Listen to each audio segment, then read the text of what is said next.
Welcome to another episode of our Woman Full of Soul. Today we have Nancy from Painted Garden on with us, and we are interviewing her about all that she does and what it means to be a woman full of soul.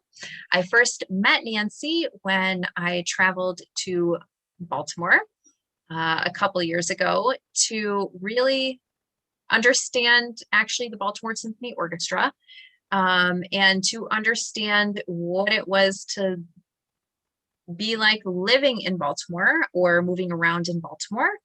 Along my journey, literally, I met Nancy.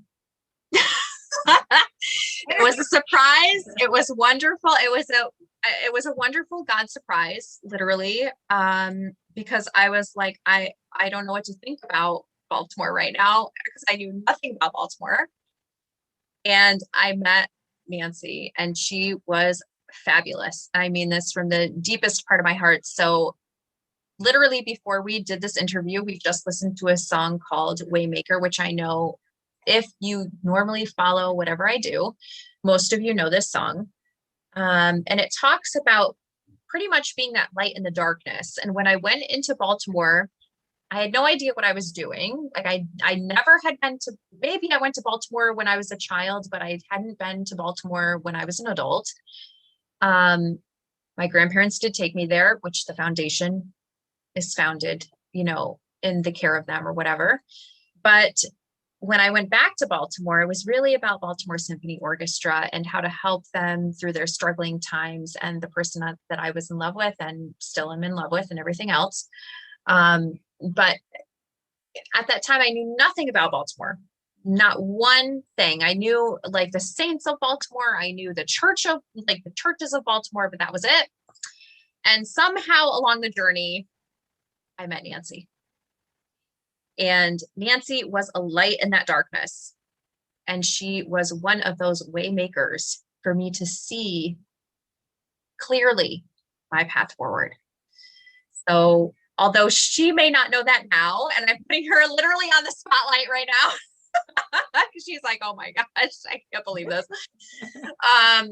She is one of those people who truly inspired me and opened my heart to really see the greatness and the goodness of God in all God's glory and wonderful beautifulness that I could not imagine seeing to the depths that I see God now. There are points where I saw God's goodness before, yes, but Nancy truly opened my eyes in different ways, and I'll reveal those ways along her own, interview on this path. But she revealed those ways to me so clearly when I went to Baltimore. So going into that, going into your interview, what does every day look like for you, Nancy? And what do you remember telling me when I first met you that you do, or telling me about yourself? I just remember how quirky it was that we saw you in the Basilica, and then we saw you in the other church. We just saw you at the other church, and we started a conversation. Yeah. And so I don't know, we were just talking about general things in life, I guess, and how we ended up there. And I was giving my sister, who lives in Florida, a tour of the Basilica. And I'm not even sure if it was St. Jude's or St. Alphonsus, which is an incredible piece of architecture. And you just happened to be in both of them. Yeah, so I'll speak to Nancy's truth. Put her in my car. So we met at the Basilica, which I'll share. So Nancy, I haven't shared. So on our site and part of the foundation, we do have sacred spaces. I haven't shared any photography of the sacred spaces from when I met you. Not yet. I haven't shared those, but I will share them. I will try to share them by the end of the week. That is my promise to myself and to you. So, and everybody else. So I did take photography in all of those sacred spaces, but I specifically went there for Baltimore Symphony Orchestra and how to support them and what that looked like best at that time. and the person that I am in love with and was in love with at that time. So you are right. And when we met, I was at the Basilica, and I was talking about all the churches in the area, and we literally told our stories to each other, that I remember. And we went to both of the other churches together. I was like, if you're going to those churches, I don't know the neighborhood. I specifically did not know the neighborhood. I was like, I am staying in a hotel here at this location. I have come here because I know this and blah, blah, blah. And I know, certain bishops or whatever else. And then Nancy volunteered. This is the kindness of Nancy. Nancy volunteered to take me to the 2 other churches to go and look at them, because she knew that I would love them and be interested in them if I loved the Basilica. So she took me to the 2 other churches. And along the journey, and her sister was in the car with us, she shared her story. And I think your sister shared a little bit of her story, but not a lot. I think we did most of the talking. Honestly. for the good or the bad, I don't know. But yeah, so we went to both churches and we looked at both of those, and you were like, you would really like both of these churches. So we ended up at both of those churches. But tell everybody what you do every day, what your everyday, like what was the context of that? Why were you at those churches, and what is your background, Nancy? Do not hide this from people. I do not have a normal day. I'll start with that way. There is no such thing as a normal routine for me. I was at those 2 at that time simply because my sister was visiting and I knew she would like to see them. So to see them together would be something. She was only visiting for a couple of days. Yeah. So that was just something I knew that we would enjoy together. So it was either that or go hiking in the woods someplace, which we did another day. But okay, so we went to God's stuff. Right? But other than that, I mean, you said of Nancy's painted garden, I have been painting murals since 1997. So it's been a crazy ride, and God has led me the whole way. There's just no question about it. Yeah. So when I met Nancy and her sister, the introduction kind of was like, we're all at this Basilica, right? But there was a point when I talked about the person that I'm in love with, but then I also talked about the orchestra, and I also talked about my home diocese, which is and was Diocese of Syracuse, and Saint Elizabeth Ann Seton was in that mold and picture because she's one of the few saints that they relate to. And we talked about St. Mary's Seminary in Baltimore. And so going down that whole conversation path and having that conversation, we were brought into all of the churches to go tour them together. It was just a beautiful blessing. I have to say, it was a beautiful blessing, truly Holy Spirit led, guided in every way. I can't imagine even knowing where those churches are right now, even though I could find them on Navigator. And I'm saying that because even if I know where they are on Navigator, I would have to feel comfortable into going into the spaces and in the communities and the towns that they're in. And I don't know if I would have felt that way if I hadn't have seen the 2 of you and met both of you and you took me there. That's the other piece. And I only know that now from looking back and driving back into Baltimore and driving through all the cities that I'm like, okay, this is what Baltimore is really like, right? This is what the town is really like. This is what it's really like here. So I knew hardly anything about Baltimore when I went there. So I'm saying that as a a blessing, because you were like a guardian angel to me when I was there. It was only for a couple hours. It doesn't matter. It doesn't matter if it was for a couple hours. Nancy, I went into Baltimore multiple times after that, and I only went in with confidence because of the 2 of you. That's it. No. The boy, so before that time, I had never taken the boys into Baltimore. I knew nothing about Baltimore. I was not open to Baltimore. I was like, if I really have to be here, or if this is really where God is calling me, then I will come here. You know, I had been there for the March of Life or different events for the Catholic Church, but other than that, I was like, I know nothing about Baltimore. And I never took the boys in there. So I have 2 children. I never took the boys in there until after I met the 2 of you. And I was like, if this is what it's really like, and it's really this kind, and it's really this I know. in certain capacities, then I am really protected. Like even in that interaction with you, I felt really protected by God. To be there and to be present there and to bring my children there in the future. So in the future, the boys and I went there multiple times to different performances at Baltimore Symphony Orchestra to support them and to, do photography and whatever else we could to possibly get them whatever they could need as an orchestra for donations or to help them. Even me giving them advice. So even after that, I gave them advice on different things on what to do. So you really were a catalyst in many ways, even though you didn't know it at that time. I didn't. No, you really didn't.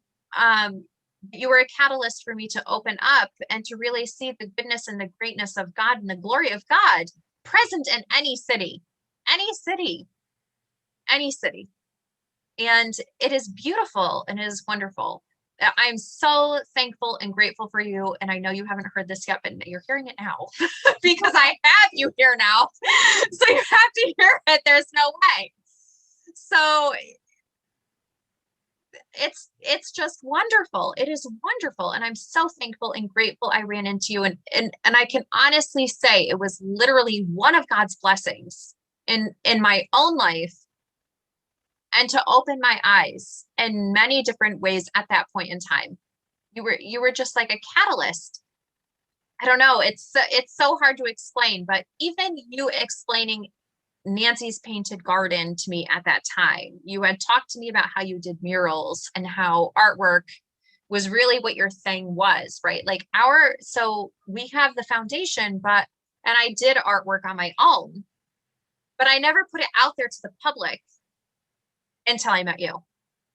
I never put it out there. I never even had an inkling of like what could be possible in regards to my painted artwork or my watercolor or my photography until I met you. Then I was like, okay, maybe this is possible. Maybe something is possible here.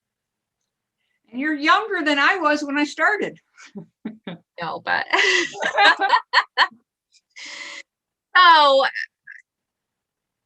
so Nancy owns a business. She owns Painted Garden. Do you want to explain to them a little bit more about what Painted Garden does? I go into homes and businesses, primarily homes, and paint whatever the homeowner wants. And I picked up a paintbrush at the age of 46. I have no art background. I had no clue I could paint. And I've told this story many times because I'm always asked, how did you start doing this? Yeah, I never asked her that, but she's going to tell you now. I get asked that a lot, and it actually amazes people. It still amazes me all these years later. But at the age of 46, with 3 almost grown sons, 2 were off at college, 1 was in high school. I found out I was going to be single again, and I only had a part-time job at a preschool, Parkville Rec preschool. So that was even less paid than a normal preschool. And I didn't know what I was going to do. And at the time, one of my preschoolers gave me a birdhouse because in 1996, birdhouses were big. I mean, that was one of the biggest, phases of decor with birdhouses. And it had a red apple on it because I was the teacher. So I painted over the red apple and I put some flowers on it and showed it to a friend. And she said, "Oh, I like your style. Can you do it bigger?" I said, "What are you talking about, bigger?" And she says, "Oh, I want a garden scene on my foyer door." I said, "Well, that's a nice idea, but find somebody else to do it because it's not me." And she said, yes, you can. I said, there's no way. I said, this thing took me like 3 hours. I didn't know what I was doing. I was just playing around with whatever paint I had in the house. She took the door off her hinge and she bungee corded it to the roof of my car and said, give it back to me when you're done. So I took the door into my basement. I just I'll let you know. Like, I've never heard this. This was not how I was introduced to Nancy, but it's beautiful. It's totally Nancy. Took this into my basement and I before I put paint on her door, I did the same thing on a piece of paper, just because I didn't know what it was going to look like until I put it on a piece of paper, and then I put it on the door and I gave her back her door. And then I did a few pieces of yard sale kind of furniture, you know, things that are left, and let people know that I could do that. And I actually made birdhouses with a hammer and nails and sold them at a craft show. And it just kind of went like that for 6 months until a neighbor across the street said that I could do a mural on her wall in her kitchen, which was a very large wall. And she wanted a birdhouse and picket fence and flowers. So that was the beginning. And I kept the preschool job for 3 years because it was only 3 days a week from September until May.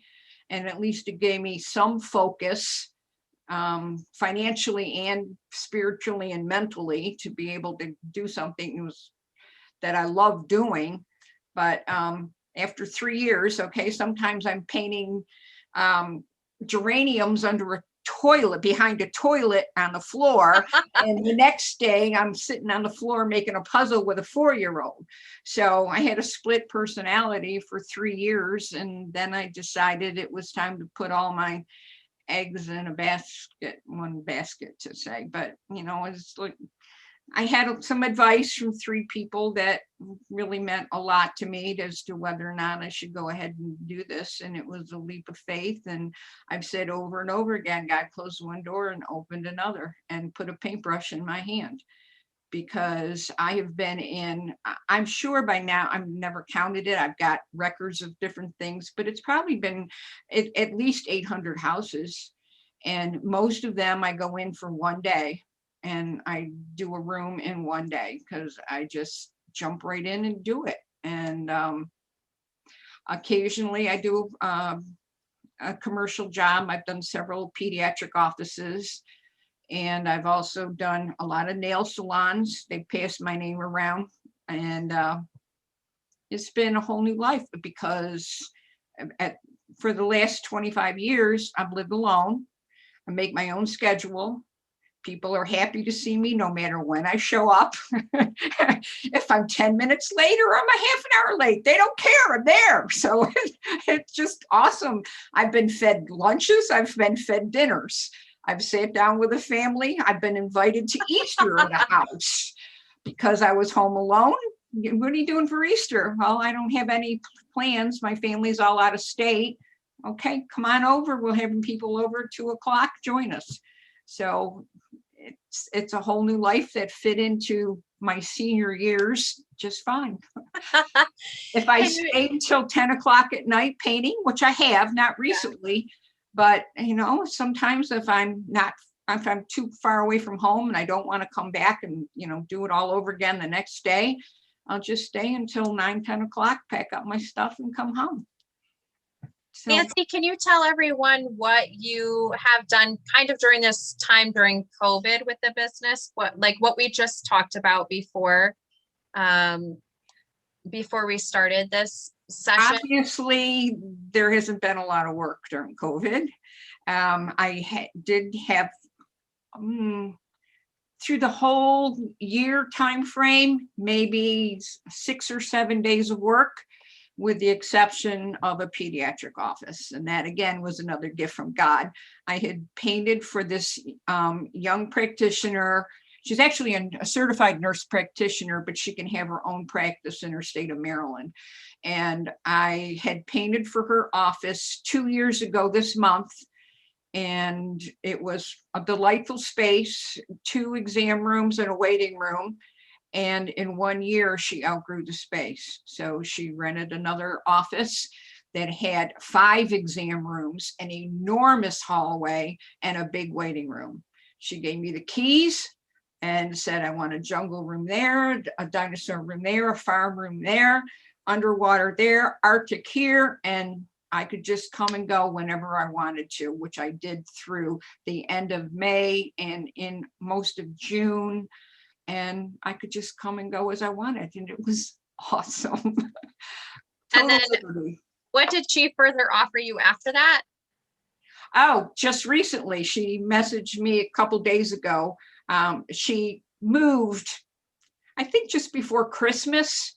She was a 5-year-old who wants whales in his bedroom. So they're on the calendar for later this month. I'm going to go paint whales on her son's bedroom walls. That's Nancy, I am so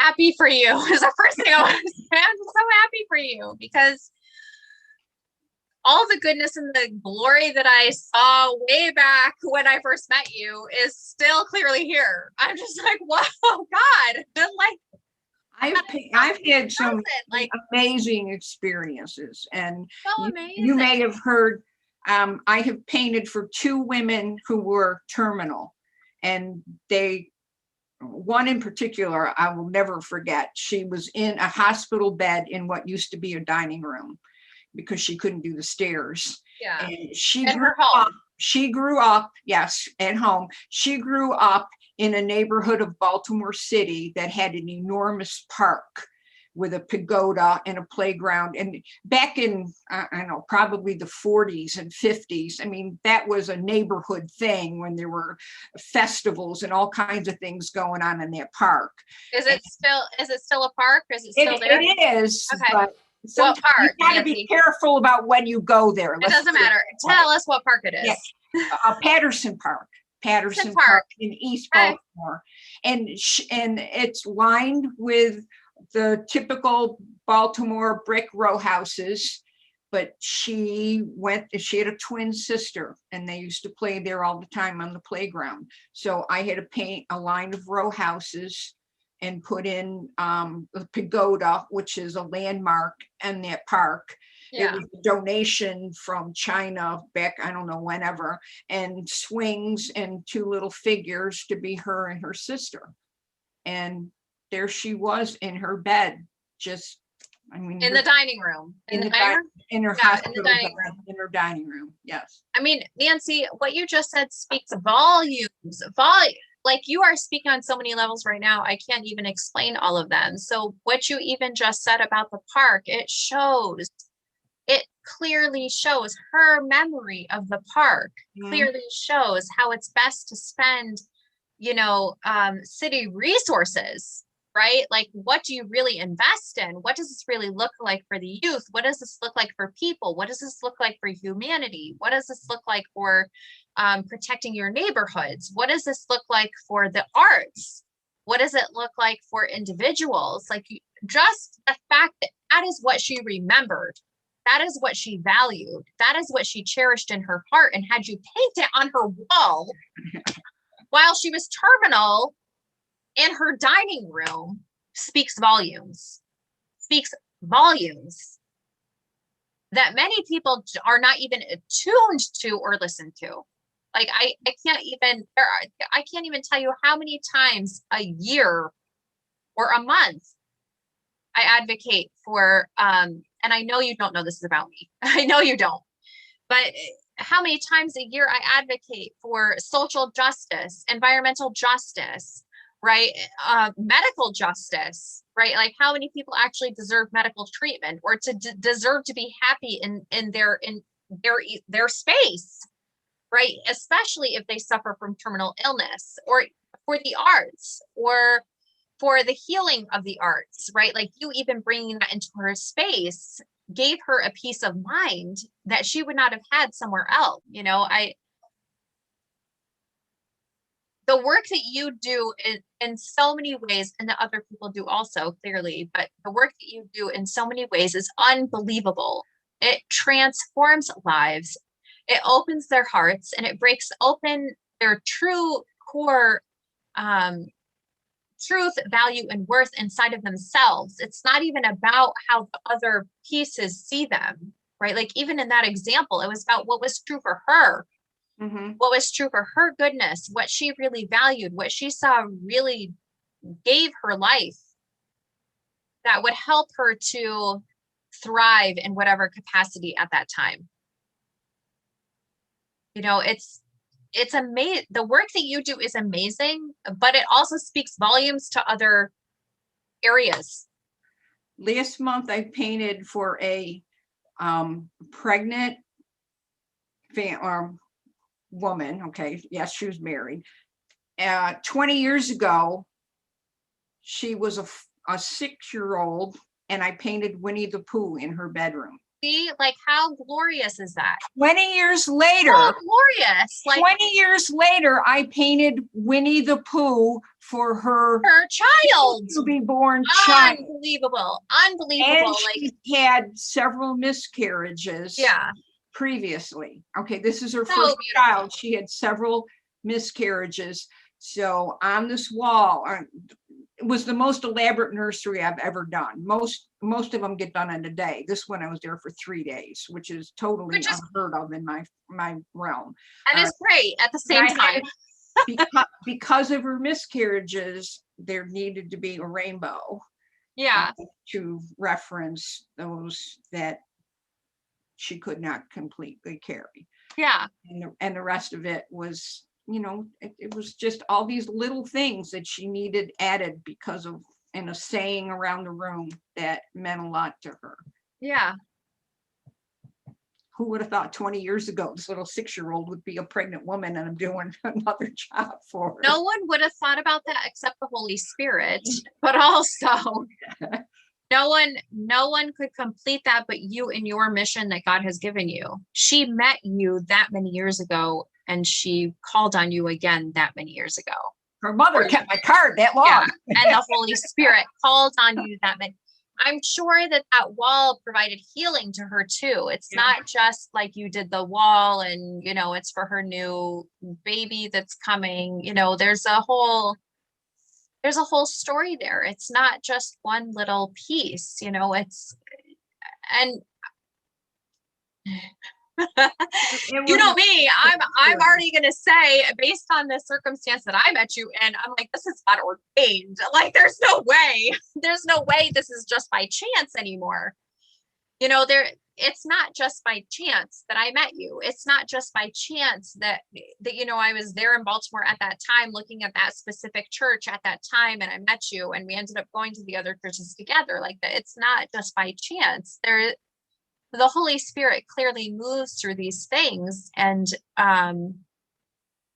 empowers people to say yes to them, just like you did to doing her room, right? Or just like during the pandemic, you painted all these other rooms for pediatric care. You know, who knew during the pandemic that's what you would be doing? Did you think that you would be doing that? I didn't know that back when I met you. I was shocked when I got that.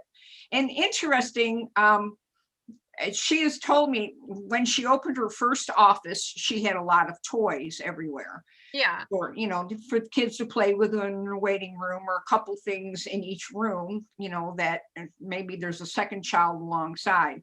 And then she's moving into the new space and it's during COVID and you have to be careful about who's touching what, when, and where. And she decided that she really doesn't need anywhere near the amount of physical things anymore because she's seen that the kids are infatuated with what's on the wall. Yeah. And she gets to check into their development by saying, can you find me something green? Can you count how many fish there are or whatever?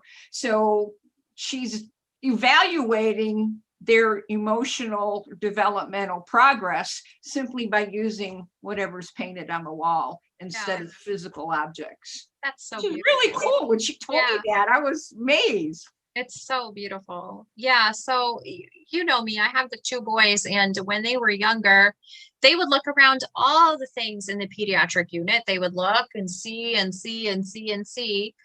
And sometimes the the doctor or the nurse practitioner would draw them into that. They weren't allowed to have toys in the room with them.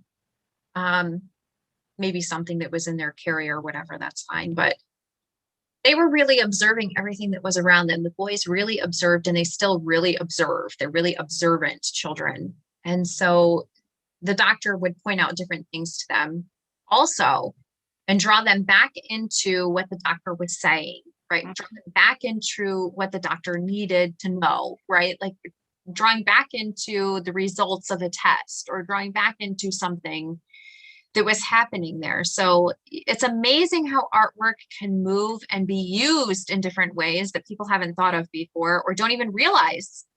Yeah. You know, it's like this isn't just a mural.